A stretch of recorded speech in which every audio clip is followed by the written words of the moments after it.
আজকে আজকে যে পরিস্থিতি হয়েছে ক্যাম্পাসে, অ্যাটলিস্ট আপনারা যদি কেউ দেখতেন, বিশ্বাস করেন আপনারা সারা জীবনের জন্য এই ছাত্রলীগ জিনিসটাকে যে কি পরিমাণ ঘৃণা করতেন বা ভয় পাইতেন আপনারা জানেন না।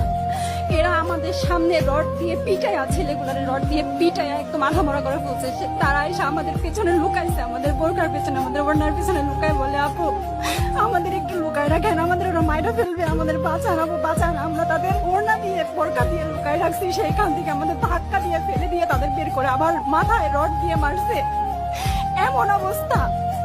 এবং তারা আমাদের ক্যাম্পাসের পরিচিত মুখ, আমরা চিনি তাদের, তারা এই অবস্থা করছে, রাস্তায় একদম শোয়াই ফেলছে। আমাদের হলের মেয়েদের বুকে বড় বড় যে আসতো ইট, এই ইট গুলা বুকে ফেঁকে দিচ্ছে, মানে একদম পুরো বুকে লাগছে, এরকম জামা কাপড় ছিঁড়ে ফেলছে, এত বাজে অবস্থা। অথচ আমার ব্যাচমেট, আমরা যাদের সাথে ক্লাস করি, একসাথে বসি, আমি তাদের একটা কথা বলতে দেখি না এগুলা নিয়ে, একটা কথা না। এবং তাদের নিউজ ফিডে গেলে দেখবেন তারা এখন এগুলাই সাপোর্ট করে যাইতেছে।